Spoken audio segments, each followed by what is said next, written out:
Ya saludó al hermano de al lado.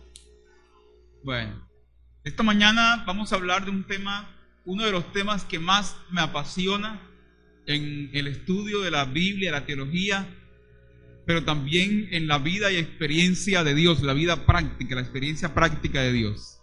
Pero a la vez el tema que más me frustra,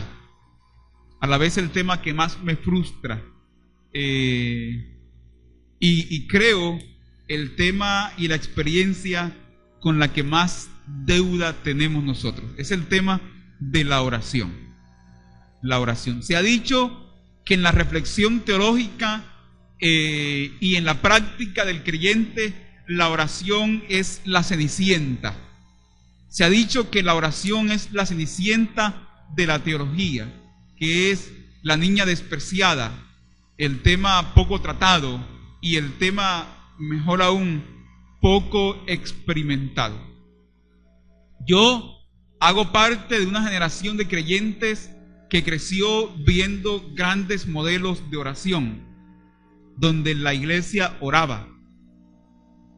Hago parte de una generación de creyentes en donde la gente se fortalecía y crecía de rodillas ante el Señor. Hago parte de una generación de creyentes que vio a sus papás y creció viendo a sus papás orando en la madrugada. Es decir, si uno no oraba en la madrugada, 1 hora, 2 horas, algo estaba fallando. Y la gente no se le ocurría salir a la calle sin antes tener un tiempo largo de oración. Pues somos parte, y muchos aquí me acompañan en esto, de una generación de creyentes que creció orando. Pero a la vez entramos a ser parte de una generación de creyentes que ya no oran. Qué curioso, ¿sí? Que ya no oran. Es decir, si algo nos motivaba y nos alentaba ayer, era ser hombres y mujeres de oración como esas viejitas de la iglesia, como esos viejitos de la iglesia que oraban, que ayudaban, que buscaban del Señor. Y si algo nos desanima hoy, es precisamente modelos como esos, porque hoy no oramos. Dice una frase popular muy jovial, que el cristiano que no ora, el diablo ¿qué? El diablo se lo devora. Cristiano que no ayuna, el diablo se lo desayuna. ¿Cuándo fue? Y esto va a sonar extraño, esta pregunta. ¿Cuándo fue la última vez que oraste a Dios? No me respondan, solo para pensar allí y meditar, especialmente las mujeres, no me respondan, mujeres. ¿Cuándo fue la última vez que oraste a Dios?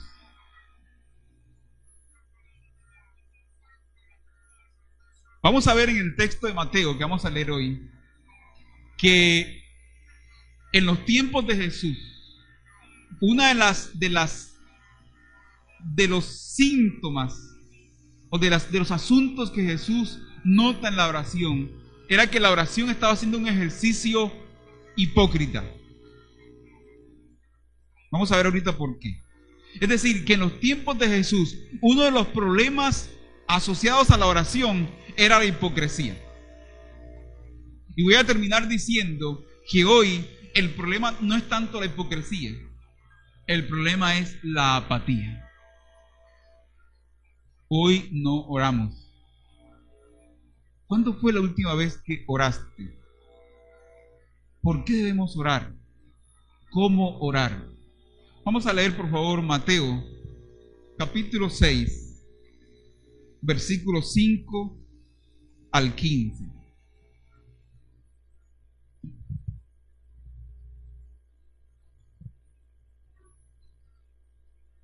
Mi hermano Sabaraín en estos días nos exponía este texto porque aquí ya en el 5:20 se hablaba de que había que tener una justicia superior a la de los escribas y fariseos. Entonces, a partir de allí se empieza a hablar de la justicia en relación con el tratamiento y el entendimiento de la ley, la Torá.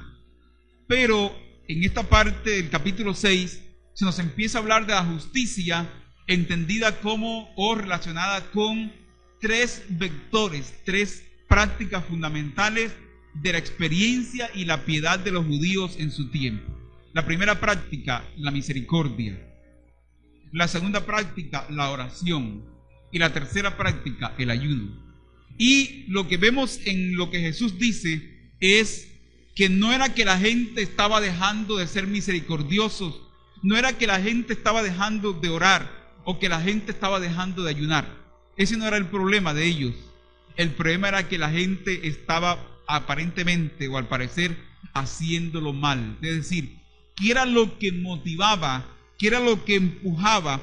¿Cuál era la motivación que fundamentaba lo que dice el 6, 1 y 2? Las obras de justicia. Y Jesús advierte sobre la tentación de convertir a la misericordia, el ayuno y la oración como fuentes de prestigio, de reconocimiento y de autopromoción. Es decir, Jesús advierte sobre la posibilidad de caer en esa espiritualidad extravagante, la espiritualidad del show y la espiritualidad del espectáculo. Por eso cuando dice en el 6, 16 al 18, habla sobre el ayuno, dice cuando ayunes. ¿Cuántos ayunan aquí?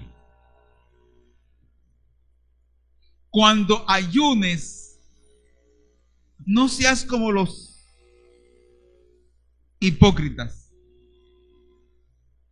que ellos van al templo a ayunar y demudan sus rostros, para que la gente les pregunte, ¿y por qué estás así?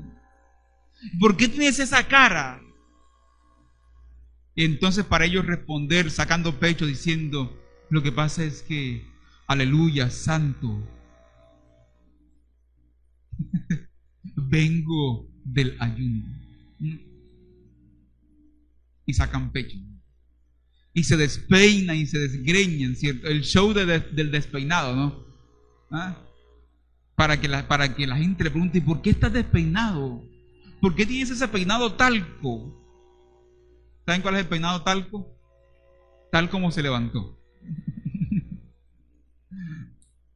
¿Por qué tienes el peinado talco? Porque estaba ayunando. Entonces sacan pecho y entonces convierten esa práctica muy legítima de la espiritualidad judía y creyente para pervertirla y para convertirla en fuente de valía, de identidad, de autopromoción y de espectáculo. Entonces, dice el texto del versículo 5, cuando oren, esa partícula temporal nos indica que es una acción que se venía haciendo. Noten que, vamos a verlo, el problema de Jesús frente a la oración que se está haciendo mal no es dejar de hacerlo, sino corregirla para hacerlo bien. ¿De acuerdo? A veces uno frente a aquello que se está haciendo mal, uno entonces predica para que no se siga haciendo. Pero la idea es orientar la iglesia para que eso que se está haciendo mal se haga bien. Cuando oren, no sean como los hipócritas que aman orar de pie en las sinagogas y en las esquinas de las calles para ser vistos por los hombres. De cierto os digo que ya tienen su recompensa. Pero tú, cuando ores, entra en tu habitación, cierra la puerta y ora a tu Padre que está en secreto. Y tu Padre que está en secreto te recompensará en público. Algunas versiones solamente dicen te recompensará. Y al orar, no uséis vanas repeticiones como los gentiles, que piensan que serán oídos por su palabrería, por su labia, por su discurso, por su oratoria. Por tanto, no os hagáis semejantes a ellos, porque vuestro Padre sabe de qué cosas tenéis necesidad antes que vosotros le pidáis. Vosotros pues orad así: Padre nuestro que estás en los cielos, santificado sea tu nombre, venga tu reino, sea hecha tu voluntad en el cielo, así también en la tierra. El pan nuestro de cada día, dánoslo hoy. Perdona nuestras deudas como también nosotros perdonamos a nuestros deudores. Y no nos metas en tentación, mas líbranos del mal, porque tuyo es el reino, el poder y la gloria por todos los siglos. Amén. ¿Cuántos dicen amén a eso? Noten que termina esa parte con un tinte doxológico, litúrgico del culto. Amén, ese lenguaje del culto. Que así sea. Porque si perdonáis a los hombres sus ofensas, vuestro Padre Celestial también os perdonará a vosotros. Pero si no os perdonáis a los hombres, tampoco vuestro Padre os perdonará vuestras ofensas. Este texto presenta una estructura sencilla, donde Jesús presenta primero un antimodelo, o una forma en la que no se debe orar. Luego presenta la propuesta, el modelo. Luego presenta otro antimodelo, o un segundo antimodelo, una forma en la que no se debe orar. Y luego presenta otro modelo. Primer antimodelo, los hipócritas. La palabra hipócrita es una palabra que se usaba en el mundo del teatro. El hipócrita es el actor. Es el que se pone la máscara para actuar la obra de teatro, pero que en su vida real ese no es el papel que ejerce. Entonces lo que Jesús está diciendo es que nos cuidemos de esa espiritualidad actoral, que nos cuidemos de ser actores de la religión, que nos cuidemos de usar máscaras, que seamos sencillos, que seamos transparentes. Y Jesús dice, no sean como los hipócritas.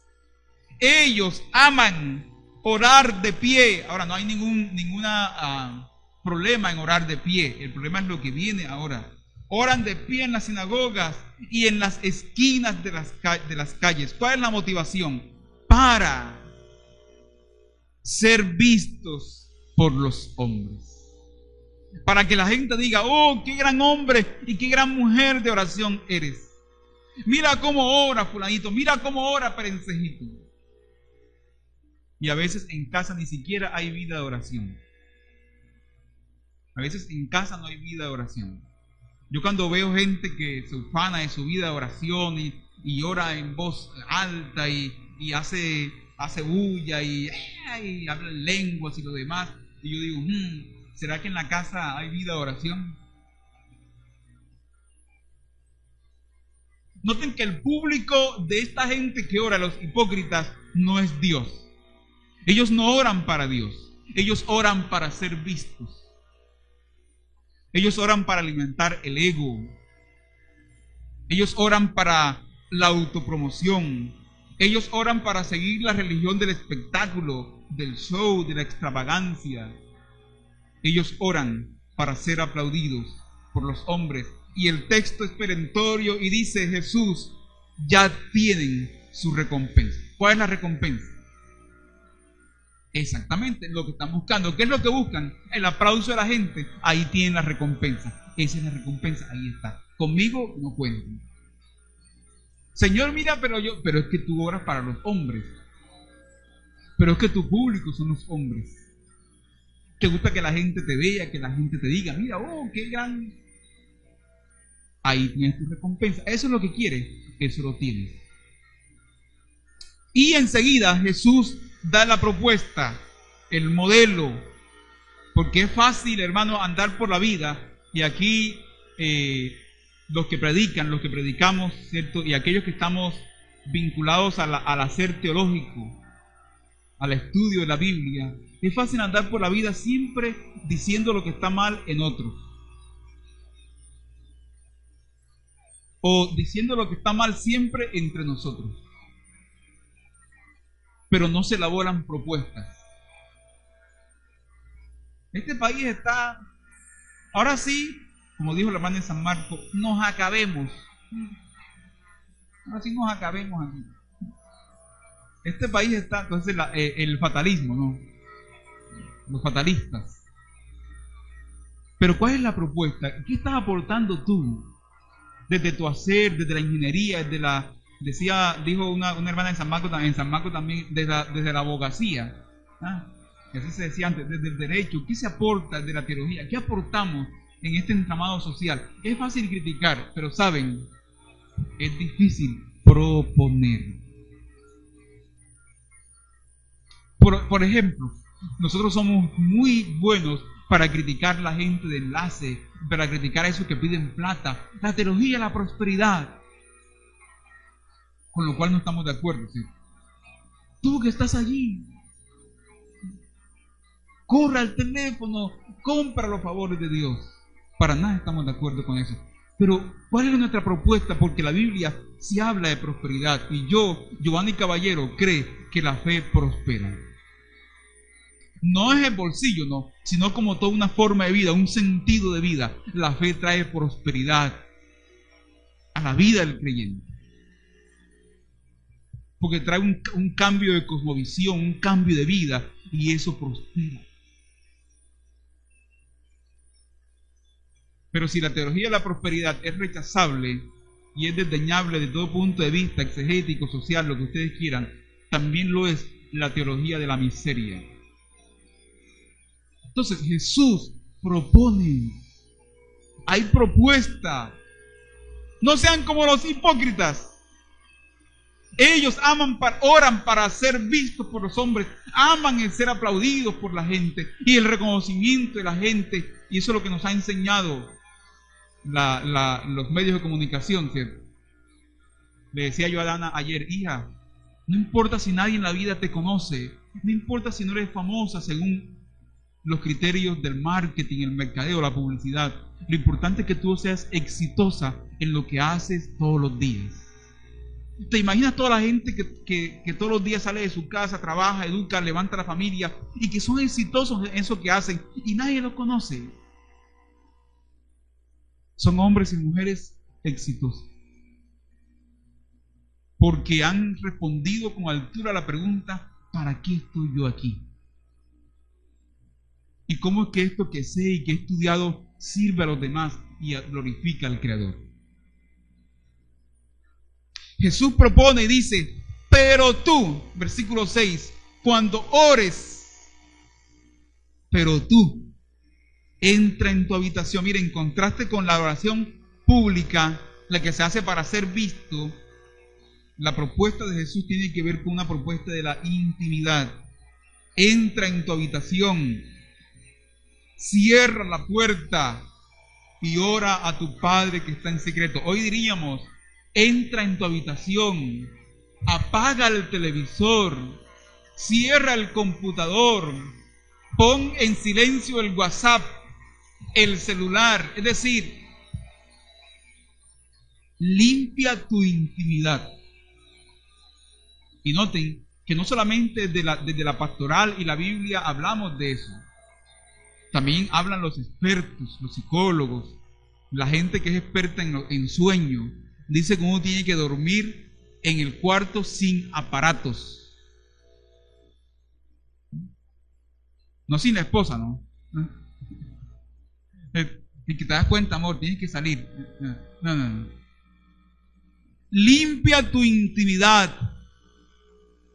Ve a la soledad. Y ora a tu Padre que está en secreto. Una de los problemas que dicen hoy los psicólogos, dicen los psicólogos que el gran problema del siglo XX, la gran enfermedad del siglo XX fue que el estrés. Y que hoy el gran problema no es tanto el estrés, sino el déficit de atención. No solo en niños, sino también entre nosotros, los adultos. Entra a tu habitación, apaga el computador, apaga el televisor, pon silencio al celular, que el mundo no se va a acabar si tú no respondes esa llamada. O si no contestas el WhatsApp. Una vez, en estos días, salí de aquí de Cartagena y fui a visitar a una iglesia que me invitaron y el pastor estaba hablando conmigo y cada rato sonaba el WhatsApp. Y cada rato sonaba el WhatsApp. Y cada rato sonaba el WhatsApp. Es una ilustración. Justo en el momento preciso, ¿no? Para el segundo también. ¿Cuál es la propuesta de Jesús? Entra en tu habitación. Yo quisiera sugerir esta mañana que cuando Jesús habla y el texto habla de la habitación, puede tener una connotación literal, es decir, la oración en el cuarto, pero también es una connotación muy simbólica, muy parabólica. Es decir, en contraste con esa gente que le gusta orar para ser vistos, Jesús dice, mira, que tu práctica, la oración, sea un asunto tuyo con Dios.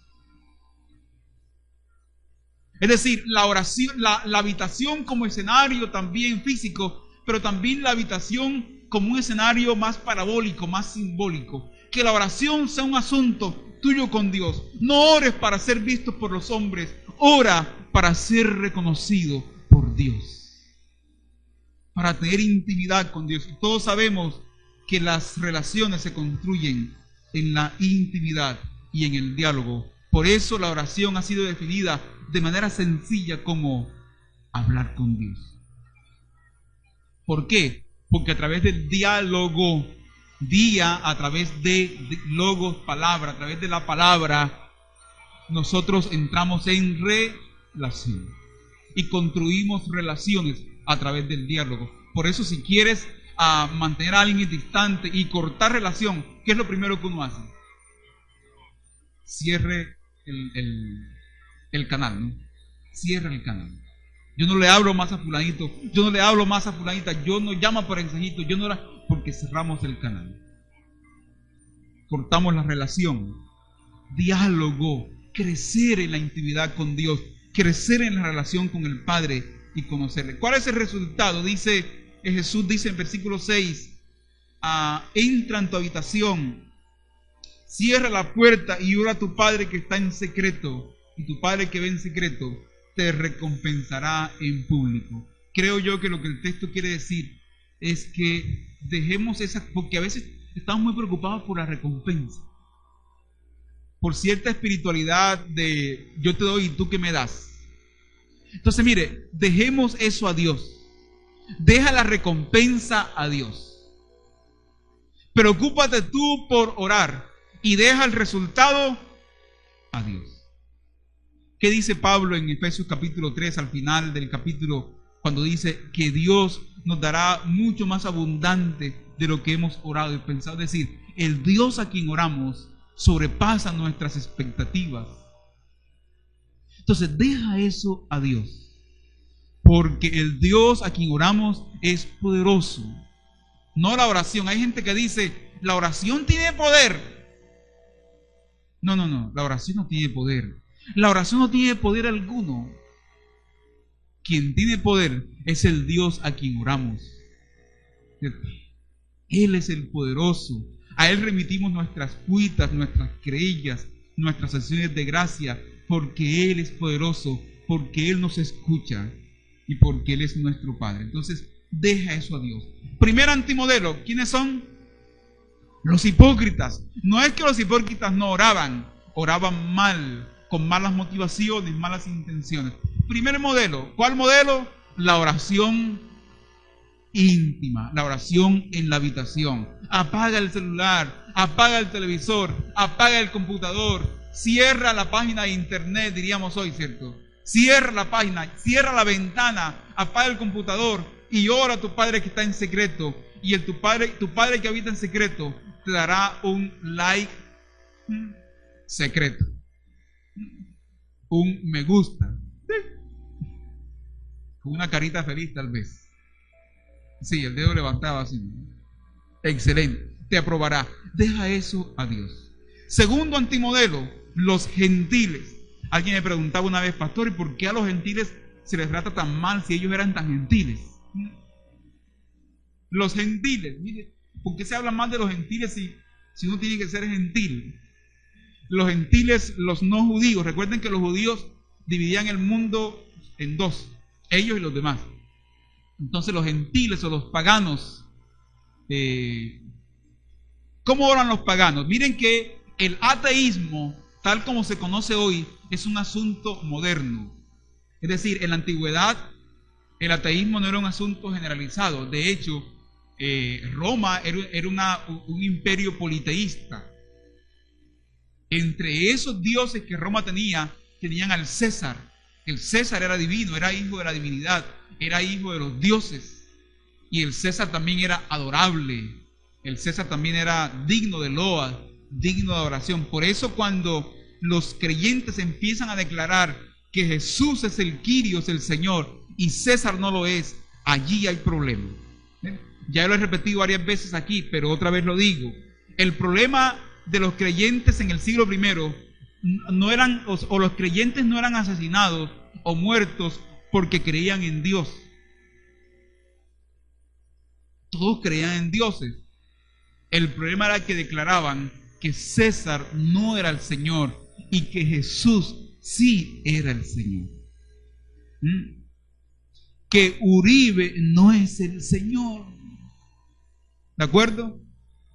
Para aquellos que rompen botones, y que Santos tampoco lo es. ¿De acuerdo? Que el pastor tampoco es el Señor. Me gusta un estribillo que le escuché a Darío Silva. El Señor es mi pastor, el pastor no es mi Señor. Que Jesús es el Señor. Amén. Jesús es el Señor. Entonces, el problema del ateísmo es un problema muy moderno. Noten que aquí los gentiles, los paganos, también oraban a sus dioses y a sus divinidades. ¿Cuál era el problema con esta oración? ¿Qué es lo que Jesús ve? Dice versículo 7, y al orar, no uséis vanas repeticiones como los gentiles o los paganos que piensan que serán oídos por su palabrería, es decir, ahorita explico eso, versículo 8, por tanto, no os hagáis semejantes a ellos, que la práctica de la oración, de la espiritualidad, no se parezca a la de los gentiles, a la de los paganos. Hoy hay una tendencia hoy al eclecticismo, a no marcar diferencia, no solo en la parte que uno dice, y ojalá no estén grabando esto, porque hay pastores que han dicho cosas y hay gente que está grabando y han sacado, y eso se ha vuelto, ¿alguien está grabando esto? No, o sea, no. Pero díganme si no, ese criterio de la indiferenciación no solo se ve en la parte de la sexualidad, de la genitalidad, que uno sale a la calle y uno dice, ¿es este man o es esta woman? Es decir, ¿esto es hombre o mujer? ¿Esto qué es? O sea, hay una confusión total. Hay una confusión total y hay unos desajustes psicológicos profundos en nuestra sociedad. Somos una sociedad enferma mentalmente. Pero también está esa indiferenciación en el campo de la religión. Entonces uno va a los Hare Krishnas el lunes, los testigos de Jehová el martes, ¿cierto? Jesús solo el miércoles. Vas a un grupo de ateos que reflexiona sobre la situación del país y el domingo llegas acá, santo, santo. O sea, la gente, oye, qué bien. ¿Por qué? Porque también otra vez volvió el criterio del amor hippie, ¿no? De todo está bien. Ustedes han visto este programa de Juan Manuel Correal los domingos en RCN, el popular Papuchis.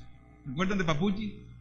Que era un tipo bien chistosísimo, bien mal hablado, y el tipo tuvo un quiebre en su vida, se enfermó de muerte.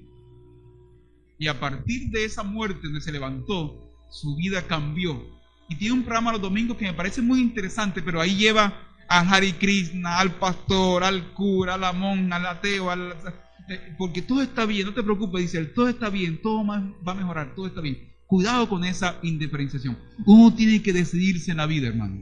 Uno tiene que saber de qué lado está. Y eso le causa a la gente dirección. ¿De acuerdo? Eso a la gente le da dirección. Mis convicciones teológicas, usted no puede estar de acuerdo con todas ellas, pero eso le da dirección a la iglesia. Yo no puedo estar aquí, ay, ¿será que sí? ¿Será que no? Tengo que tener convicciones teológicas firmes frente a los temas fundamentales de la fe, para que la iglesia sienta que vamos caminando en terreno y camino seguro. Jesús critica de los gentiles los gentiles. ¿Qué critica Jesús? Los paganos.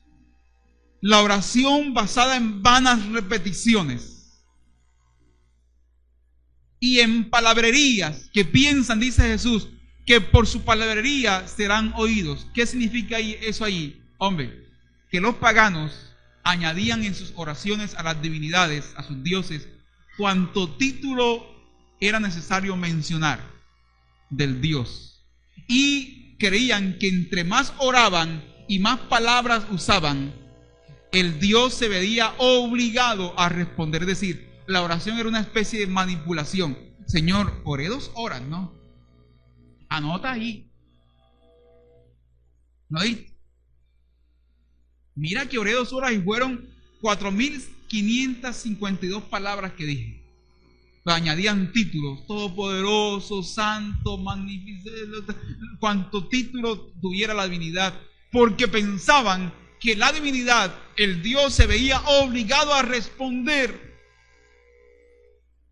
Quiero hacer una aclaración aquí, tal vez una notica y una aclaración. Tal vez Jesús tiene en mente aquel texto de 2 de Reyes 19, ¿se acuerdan? En donde Elías desafía a los profetas de Baal. Y los profetas de Baal están ahí orando todo el día para que Baal respóndenos, Baal manda fuego, y Baal nada. Y Elías les dice de manera sarcástica, irónica: oren más duro, de pronto que está en el baño. Esa es la oración pagana, en contraste con la oración sencilla de Elías. Recuerda la historia y ora, y Dios se manifiesta. Todo esto para decirle, hermano, si usted tiene la dinámica de orar 1, 2 horas, gloria a Dios por eso. ¿Sí? Excelente. Pero que eso no se convierta después en cuenta de cobro para Dios, porque ya está rayando en la oración pagana, la oración gentil. Si usted ora 10 minutos, 20 minutos, gloria a Dios por eso. Si usted puede profundizar la oración, seguir más, excelente. Si puede orar media hora diaria, excelente. Si puede hablar con Dios media hora diaria, excelente. ¿Qué es lo que dice Jesús? La aclaración que iba a decir es que a veces leemos este texto, y escuchen bien los evangélicos que están aquí, que a veces leemos este texto, las palabrerías, y enseguida pensamos en quiénes, en los de al lado.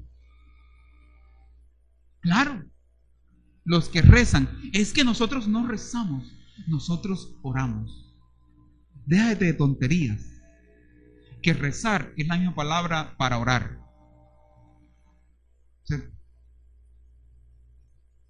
Entonces, el texto no está hablando de la Iglesia Católica, porque la Iglesia Católica en su tiempo no existía.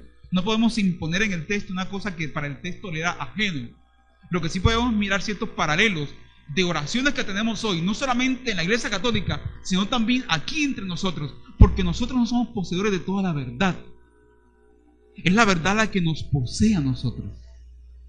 No somos ciudadanos de primera categoría, ¿no? En contraste con otras confesiones de fe de segunda categoría. Porque nosotros, no, hermano, aquí también estamos por gracia de Dios.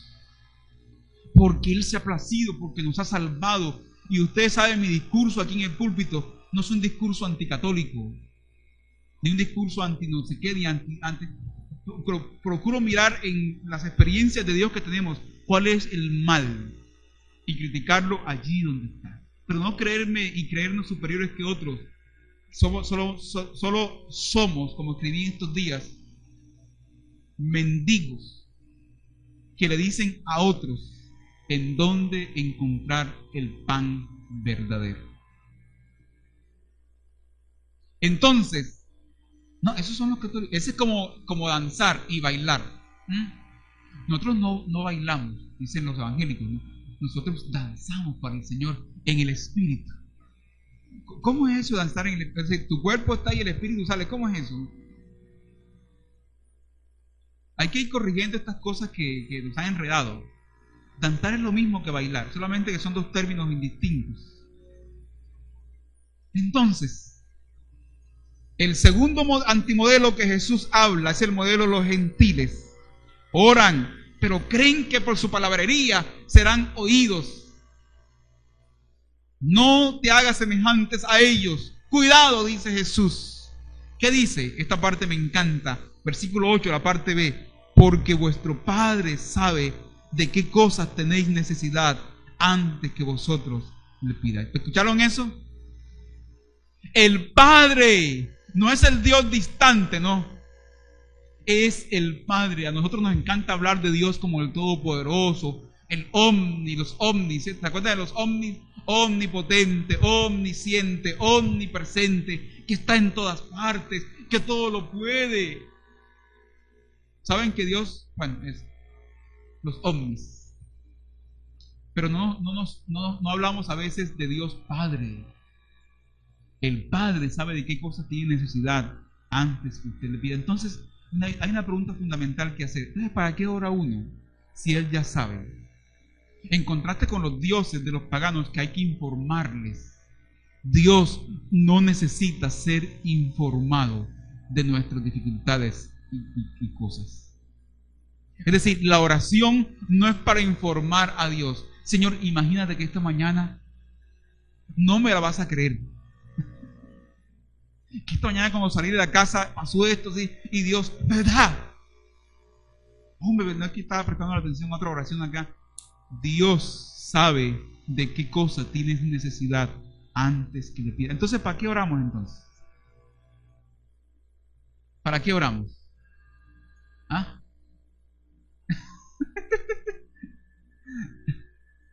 Para tener, hermano Marcos. Para tener intimidad con Dios. Así es, hermano Marcos. No, que hermano Marcos. Para tener intimidad con Dios. Para fortalecer la relación con el Padre. Para eso oramos. Para depender de Él. Para contarle en oración nuestras cosas. Para hablarle en oración de nuestras luchas, de nuestras necesidades. Pero nuestras oraciones no informan a Dios. Amén, hermanos. ¿Para qué oramos? Para tener intimidad. Para depender de Dios. Y el segundo modelo que Jesús presenta, que viene de la mano del primer modelo, del cuarto, de la habitación, es la oración del Padre Nuestro. Porque entonces, bueno, ¿cómo oramos entonces? Cuando entremos ahí, estemos a puerta cerrada, ¿qué decimos, Señor? Entonces, esta oración de Jesús contrasta en sencillez a la oración de los paganos. Padre nuestro, que estás en los cielos, santificado sea tu nombre. Venga tu reino a nosotros. Sea hecha tu voluntad. A veces nuestras oraciones son hechas para que nuestro reino se imponga. Hay oraciones, hay predicadores que le dicen a usted, no ore al Señor, Señor si puedes, Señor si quieres, declare la palabra. ¿Has escuchado eso? Declare la palabra, que la palabra tiene poder. Entonces Dios ya deja de ser Dios para convertirse en nuestro siervo.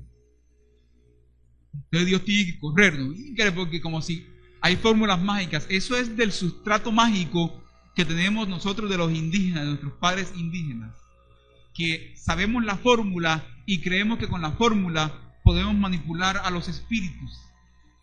Somos muy animistas. Entonces tenemos la fórmula para llover, la fórmula para que el sol salga, la fórmula para conquistar a esa mujer, la fórmula para conquistar a ese hombre, la fórmula para que el pastor se calle. Entonces, muy del sustrato animista, muy del sustrato indígena. Se declara la palabra, no diga Señor, si quieres, si puedes, Señor, ahí te la dejo ahí, no piénsala, no diga así. Declara la palabra porque la palabra tiene poder. Y cuidado, hermano. Cuidado con esa forma de oración. Cuidado. Tu Padre Celestial que está en lo secreto sabe de qué cosas tiene necesidad antes que tú le pidas. Y al orar, ora así. Padre nuestro. Yo creo, hermano, que esta es la oración modelo.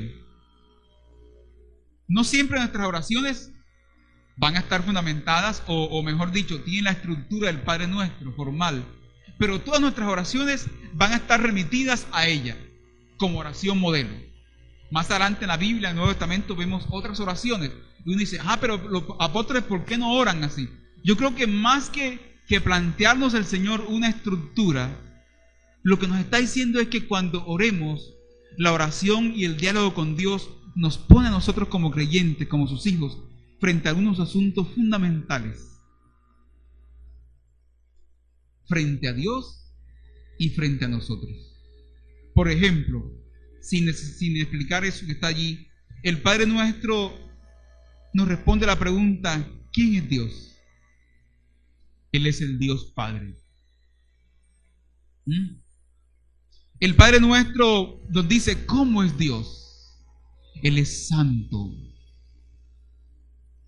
Santificado sea tu nombre. El Padre Nuestro nos dice de qué manera se relaciona a Dios.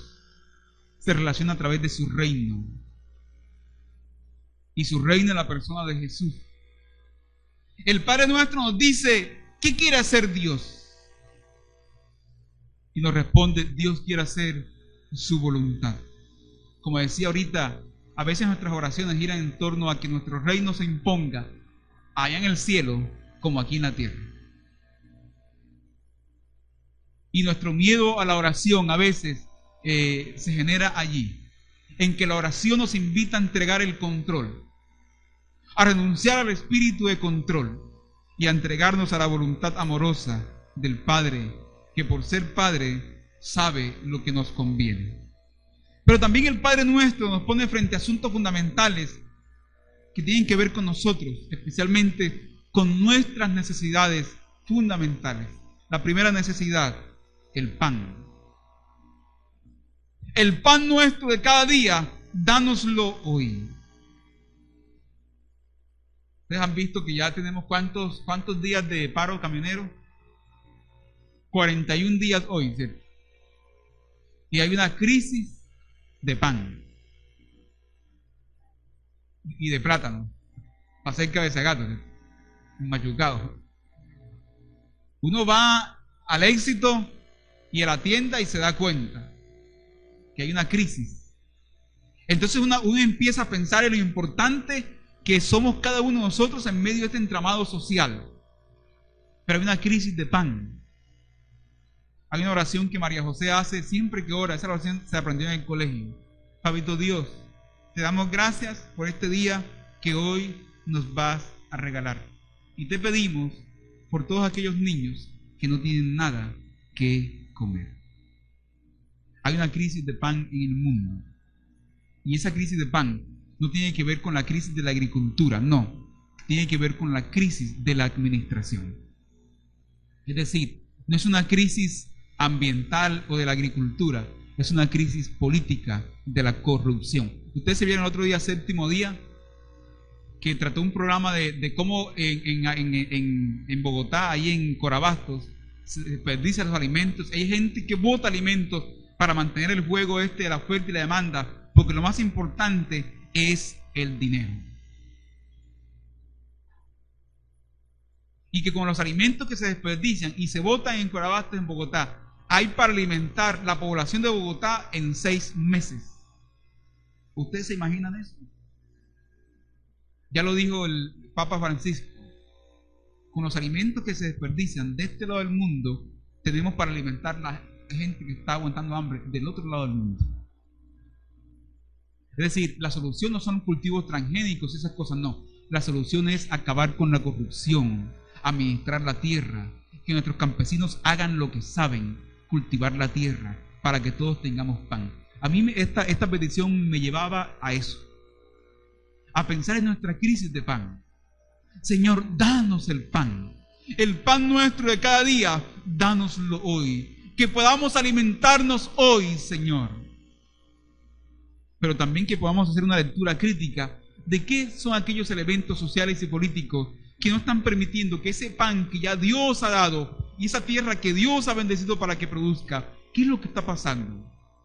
¿Y qué está pasando también en casa nosotros? ¿Cómo estamos administrando el pan de cada día? Porque he estado en casas donde hay mucho desperdicio. Desperdicio de agua, desperdicio de pan, desperdicio de energía, desperdicio. Y así decimos: Señor, tú eres el creador, yo te alabo, yo te bendigo, aleluya, santo. El pan nuestro, nuestra necesidad cotidiana. La segunda necesidad es la necesidad del perdón. perdona nuestras deudas, como también nosotros. Es curioso, hermanos, que el tema del pan allí es puesto al lado del perdón. Yo sugeriría que hay dos necesidades básicas fundamentales. Una material, el pan, alimenta el cuerpo como una parábola, una metáfora de todo aquello que sustenta físicamente nuestra vida. Pero también otra necesidad fundamental, psicológica, emocional, el perdón. La necesidad de alimentar el alma a partir de buenas relaciones, de la fraternidad, de ser libre de la tiranía, del odio, de los odios, y perdonar. Perdónanos, Señor, así como también nosotros. Y la tercera necesidad es la necesidad de liberación. No nos metas en tentación, más bien líbranos del mal. No permitas que seamos seducidos, Señor, más allá de lo que podemos aguantar. Líbranos del mal, porque tuyo es el reino, el poder y la gloria por todos los siglos. Versículo 14. Porque si no perdonáis a los hombres sus ofensas, vuestro Padre Celestial también porque si perdonáis, también vuestro Padre les perdonará. Pero si no perdonan, Dios no les perdonará. Entonces mire para acá lo siguiente, por favor, ya para ir terminando. Noten que hay un agregado allí en Mateo, porque dice amén y después sigue con el tema del perdón. Entonces mire, en el versículo 12 tenemos el tema del perdón. Luego en el versículo 14 otra vez se vuelve a retomar el tema del perdón. Y luego en el versículo 13 tenemos el tema de la tentación. Entonces tenemos lo que en narrativa llamamos una estructura concéntrica, donde los extremos están allí y son paralelos y definen el tema, y el centro complementa. Yo quiero sugerir esta mañana que finalmente la gran tentación del versículo 3 es la tentación de no perdonar.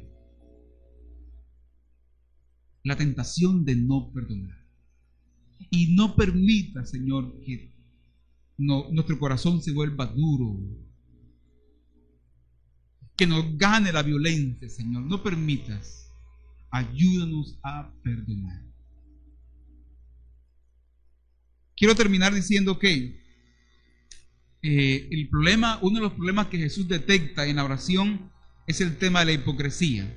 Hoy, tal vez el tema no es la hipocresía, sino la apatía. Es decir, no queremos orar. Y yo quiero decir básicamente que hay 3 razones para la apatía. Primero, una razón práctica. No sabemos cómo orar.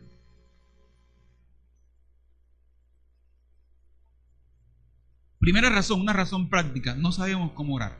Entonces, en nuestro discipulado, especialmente en básico 1, hay una lección que se llama Hablando con Dios. Y ahí la cartilla da algunas pautas. Pero si usted no sabe orar, sencillamente vaya al Señor y haga lo que el texto de Mateo dice. Cierre su cuarto, apague el celular, apague el televisor y hable con Dios como habla con su padre, como habla con su amigo. No grite, por favor, que Dios no es sordo. ¿Oyeron? ¿Sí? Dios no es sordo. Hable como habla con su papá. Oye, papi, imagínate que así hablo yo con mi papá. Papi, no, imagínate que, hermano, que estoy más encantado que gallina criando patos, por ejemplo, ¿no? Señor, imagínate que hoy me pasó esto. Señor, mira, imagínate, Señor, yo te doy gracias. Señor, gracias por mi esposa, gracias por mi suegra. Señor, gracias por esto, gracias por lo otro. Señor, gracias por el trabajo. Señor, encomiendo en tus manos este día. Si usted en la mañana no sabe cómo orar, yo les recomiendo, y él no me ha pagado por esto, yo creo que voy a cobrarle faltando un cuarto para las 6, 20 para las 6, sintonice la reina. Y ahí está Eberluis con su tiempo devocional. Y ore con Eberluis y escuche la palabra. Son ideas. Si usted puede llevar también el devocional que distribuimos mensualmente. Si usted está interesado, de pronto usted es de los que vio los discipulados anteriores y está interesado En la lección que mencioné, el discipulado que manejamos, vamos a sacar una copia. Pastor, yo quiero una copia de eso para aprender cómo es que orar. Unas situaciones prácticas, algunos consejos prácticos. ¿Saben? Yo he entendido, hermano, que el problema de la gente es que no sabe hacerlo. ¿Saben por qué el éxito de esta literatura del Minuto de Dios, especialmente la que distribuye Linero, del Man Está Vivo? ¿Saben por qué? Porque el tipo ha logrado hacer algo que a nosotros nos ha quedado grande: conectar palabra y realidad a la gente. Conectarle a la gente la palabra con sus realidades. Y la gente va, y eso se vende como pan caliente. La cartilla del Man Está Vivo se vende. ¿Por qué? Hay oraciones. Hay evangélicos que tienen problemas con eso. Yo quiero decir, no voy a decirle que compre el Man Está Vivo, ¿no? Pero sí quiero decirle que debemos superar ese mito que toda oración que leemos copiada es mala, es católica o algo así. No, miren los salmos, por ejemplo, eran las oraciones que los judíos recitaban. Si usted no sabe orar y quiere un modelo de oración, repita el Padre Nuestro o copie una oración, anótela y repítela, y allí va aprendiendo la dinámica de la oración. No hay nada malo en eso. No, eso, hay una oración, no, eso no es católico. Y saben, mientras hemos estado criticando y desdeñando, nos hemos perdido de toda una riqueza de la espiritualidad que sí podíamos practicar. El primer problema, o la primera razón de la apatía, una razón práctica: no sabemos cómo hacerlo. Segunda razón, una razón cronológica: no tengo tiempo. Ese es el caballito, la frase de hoy, ¿no? De cajón ya. Es que no tengo tiempo. Mentiras, sí hay tiempo. Lo que tenemos es un mal administrador del tiempo. Porque Dios es primero. En estos días llamaba a alguien: ay, hermana, mire, te hemos extrañado, mira, pero no, pastor, estoy, tú sabes, trabajando, ¿no? Y yo oré: Señor, ¿por qué no permite que quede sin trabajo? Sí.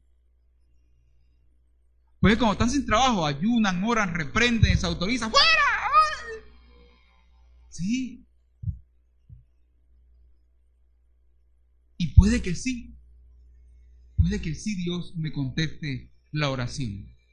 Porque a Dios le interesa más la vida, la relación con y a partir de ahí entonces sí que reorientes tu vida laboral. Pero tal vez muchos de ustedes que han quedado sin trabajo, quién sabe qué habrá querido reorientar el Señor en sus vidas. Entonces, no tengo tiempo. Es que no tengo tiempo para orar. Es que no tengo tiempo, ¿saben? Le preguntaba a un amigo adventista, porque los adventistas son acusados de legalistas, que eso es mentira. Son mitos que los evangélicos hemos creado hacia los que no piensan como nosotros. Lean sus libros y verán. Entonces le preguntaba a un amigo adventista: ¿sabes qué significa para ustedes el sábado? Y él me decía: para nosotros Dios es importante y merece toda nuestra atención. Por eso el sábado se lo dedicamos todo y completamente a Él. No cocinamos, no hacemos nada, se lo dedicamos a Dios, porque Dios es importante. Qué belleza, ¿cierto?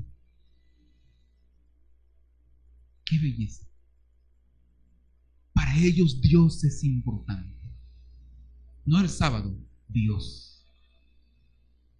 La tercera razón, y con esto termino, es, creo, una razón teológica. Dios es soberano. ¿Para qué vas a orar? ¿Han escuchado eso? ¿Para qué oramos si ya Dios lo tiene todo fríamente calculado? ¿Para qué oramos si Él es soberano? Él finalmente lo va a hacer, contigo o sin ti.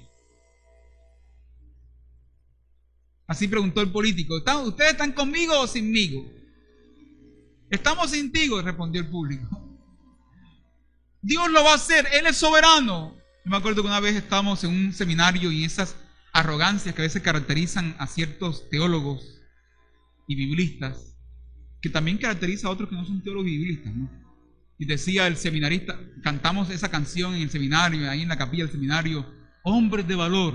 Decía, mira, de pronto se acuerda de esa mañana, hombres de valor necesita Dios, hombres entregados, que a continuación se le da el tiempo al doctor en Biblia y dijo, esa canción, Dios no necesita de nada, Dios no necesita de mí, de ustedes, Dios no necesita de nada.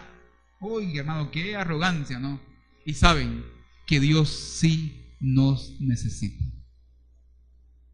Interesante, ¿sí? Isaías dice, ¿a quién iré? ¿A quién enviaré? ¿Quién irá por nosotros? Quiero terminar con esto y quiero animarle a orar esta semana. ¿Cuántos van a orar esta semana? ¿Cuántos van a orar con la reina esta semana?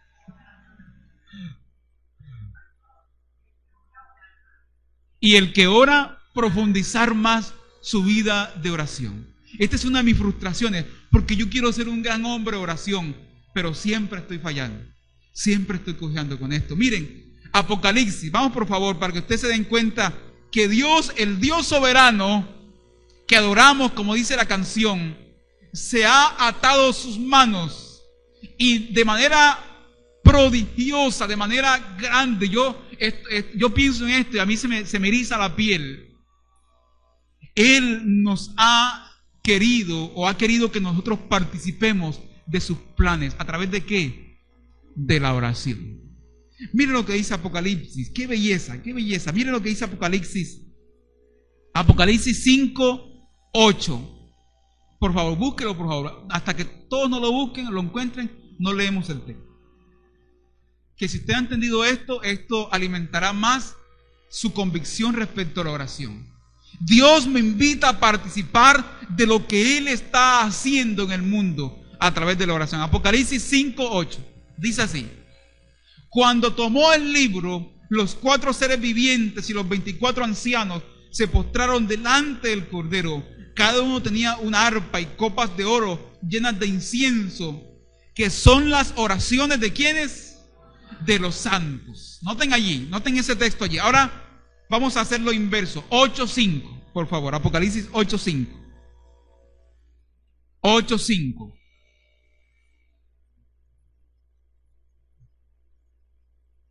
Vamos a leer desde el... Recuerden que el incienso son que las oraciones.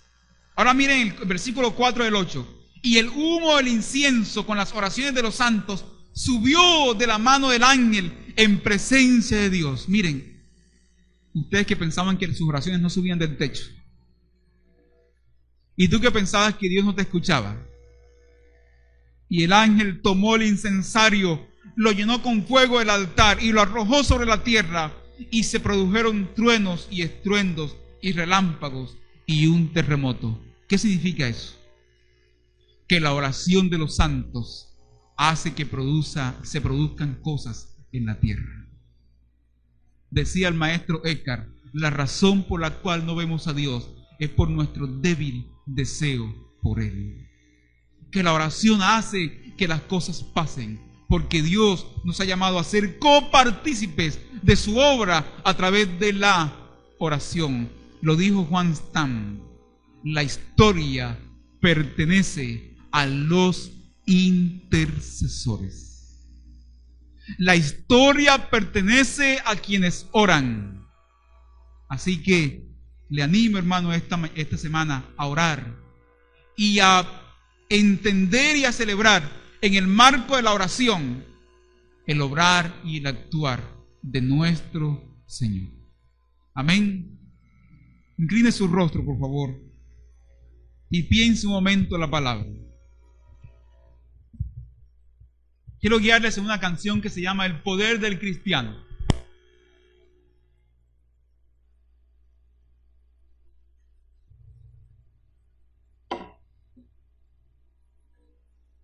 Entonces esta semana seguir cultivando una vida orante, o si usted no ha empezado, empezar a cultivar una vida de oración al Señor y de esta manera relacionarse con su Padre y con la comunidad.